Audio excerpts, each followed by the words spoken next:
Kalau anak-anak kita tinggal angkut, yuk kita jalan-jalan ya. Kalau sama lansia, maka peran keluarga itu sangat penting.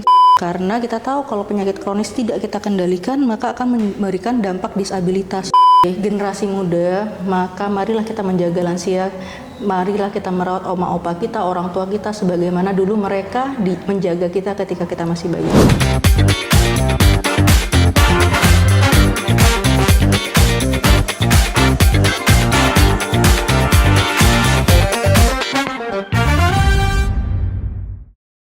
Assalamualaikum warahmatullahi wabarakatuh. Halo sobat Nusiners sekalian. Kenalkan nih, nama saya Haris. Jadi kembali lagi sama saya dalam acara podcast kita yang akan membahas seputar dunia kesehatan.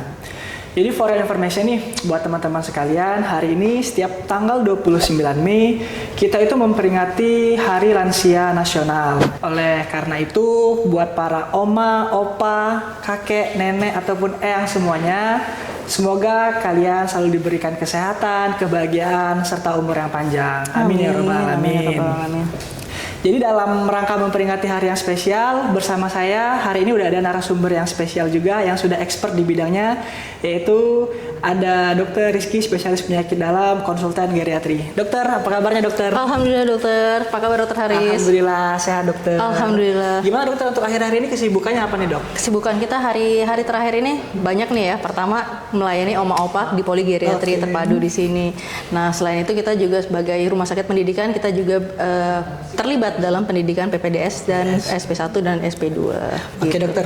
Dok, kali ini kan kita sedang memperingati Hari Lansia Nasional nih dok. Boleh ya dok hari ini kita ngobrol-ngobrol dikit nih dok? Tentang lansia dong ya? Lansia dong, boleh. Siap, oke, boleh banget itu dok. Untuk Hari Lansia Nasional tahun ini kan temanya kalau nggak salah yang Haris baca itu tentang lansia sehat dan mandiri guna Indonesia yang berdaya dok. Iya benar banget. Nah, apa sih dok pengertian lansia mandiri itu kalau berdasarkan dari pengertian medisnya itu gimana? Jadi pertama nih kita bicara sehat dan mandiri. Untuk Indonesia yang berdaya. Kenapa? Karena Indonesia ini sudah masuk ke populasi usia lanjut. Jadi aging community, aging country. Kita udah 12% populasi kita adalah lansia. Nah, kita pengen mereka sehat. Sehat apa? Sehat itu termasuk dari fisik. Sehat itu termasuk mental, termasuk itu juga psikososialnya. Jadi semua aspek itu sehat. Nah, yang kedua mandiri. Mandiri itu seperti apa sih, Dok? Jadi mandiri itu dapat mengurus dirinya sendiri. Apa sih? Baik itu yang dasar maupun itu yang lanjut. Yang dasar nih, misalnya kita bisa mandi sendiri, menjaga kebersihan sendiri, menggunakan toilet sendiri, BAB dan BAK kita mengendalikan sendiri. Nah, kemudian kita juga bisa bermobilisasi atau berjalan, berpindah tempat itu juga mandiri. Itu kemandirian kita. Untuk mudahnya, kita dari dokter-dokter geriatri ataupun dokter penyakit dalam menggunakan skor basic ADL, Basic Activity Daily Living tadi yang kita nilai tadi itu. Lalu apa sih dok mungkin cara ataupun juga langkah-langkah yang bisa dilakukan untuk mencapai kemandirian pada lansia itu dok? Ya pertama, yang pastinya lansia itu bisa mengendalikan komorbidnya, penyakit-penyakit yang dia punya, penyakit-penyakit kronisnya terkendali. Karena kita tahu kalau penyakit kronis tidak kita kendalikan, maka akan memberikan dampak disabilitas atau kecacatan pada lansia, komplikasi-komplikasi termasuk di situ. Yang kedua adalah menjaga hidup sehat, mulai dari itu istirahat yang cukup, tidur yang cukup, kemudian itu mobilisasinya, olahraganya, geraknya juga cukup. 150 menit aktivitas olahraga selama 1 minggu, lalu nutrisinya tercukupi, kebutuhan proteinnya tercukupi, karbohidratnya tercukupi juga, mikro dan makronutrien.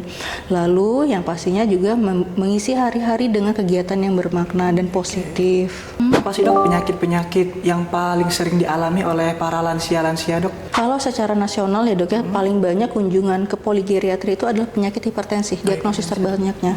Kemudian diikuti dengan diabetes, kemudian adalah gangguan pada muskuloskeletal atau nyeri-nyeri sendi.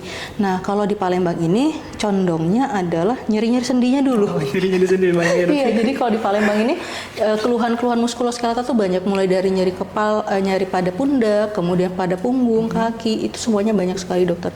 Nah, ini memang adalah masalah yang tricky banget karena akan mempengaruhi kemandirian tadi. Jadi kita harus benar-benar kalau pegal-pegal jangan asal-asal minum obat, nanti ada efek sampingnya yang bisa menyebabkan perdarahan lambung atau komplikasi-komplikasi lain seperti tangan bengkak, kaki bengkak gitu dok. Nah dok, terus gimana sih dok peran keluarga dalam mencapai kemandirian lansia dok? Seperti kan terkadang tuh kalau sudah oma opa itu kan dia susah lah dok, mau diajak berobat ataupun mau diajak kunjungan ke dokter dan sebagainya. Itu gimana sih dok cara keluarga menyikapinya dok? Jadi memang tricky. Kata kunci dari menangani lansia itu adalah sesuatu yang tricky karena mereka adalah orang yang sudah lansia, orang tua kita, kakek nenek kita.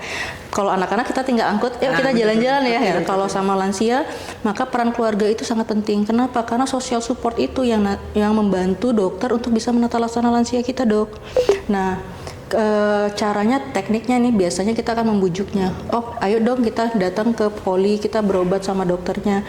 Kalau misalnya nih kekhawatiran atau preokupasi yang sering ada pada lansia kita adalah ke dokter atau ke rumah sakit Muhammad Hussein, rumah sakit umum itu adalah tempat yang tidak nyaman, kemudian dia crowded, kemudian dia panas, waktu tunggunya lama. Nah, alhamdulillah Rumah Sakit Muhammad Hussein sekarang punya poligeriatri terpadu di gedung KRIS 1B di bagian belakang gedung baru kami. Itu memiliki ruangan yang nyaman, ruangan tunggu yang nyaman. Kita memiliki 4 buah poliklinik yang bisa secara simultan melayani lansia kita. Kalau mau periksa darah kemana? Kita periksa darahnya di sini juga dok. Jadi kita bisa MCU di sini, bisa periksa kesehatan di sini. Kemudian kalau misalnya mau konsultasi dokter-dokter yang subspesialis lain, spesialis lain juga datang ke poli kita. Nah kalau masih tidak mau nih di poliklinik, kita juga punya MCU, medical check up. Jadi kita bisa datang ke Geraha Eksekutif, kita MCU di sana, lakukan pemeriksaan-pemeriksaan yang berkaitan dengan komorbidnya pasien. Misalnya nih dia darah tinggi, maka kita cek mata, kita cek EKG, kita cek ronsen, kita cek pipisnya dan fungsi ginjal untuk melihat apakah ada komplikasi dari darah tinggi ke organ-organ tersebut, dokter. Oke dokter. Jadi kalau untuk prakteknya itu dokter biasanya di hari apa aja dokter? Di sini ya di poli BPJS saya Senin dan Rabu. Senin dan Rabu ya dokter. Nah kalau di poli Geraha itu Senin sampai Sabtu buka nih. Bisa kapan aja ketemu Senin sampai Sabtu ya.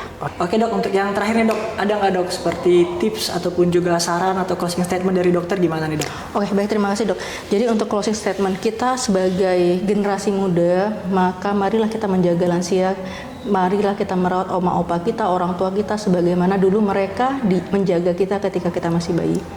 Dari saya itu cukup. Mudah-mudahan mencapai tujuan kita bersama, Indonesia yang berdaya. Oke, baik dokter. Mungkin itu aja lah dok, bincang-bincang kita pada hari ini dok ya. Semoga bermanfaat buat teman-teman sekalian dan juga buat para pendengar, khususnya juga mungkin yang mereka bingung nih orang tuanya nanti mau dibawa kemana, mau diperiksa apa. Nah itu sudah bisa dikonsultasikan ke sini ya dok. Semoga dengan adanya podcast ini bisa memberikan manfaat serta mengedukasi teman-teman sekalian di luar sana. Mungkin dari kami itu saja. Bila ada salah kata kami mohon maaf. Kepada Allah saya mohon ampun. Kami akhiri. Wassalamualaikum warahmatullahi wabarakatuh. Waalaikumsalam warahmatullahi wabarakatuh. See you, sinners. Bye-bye.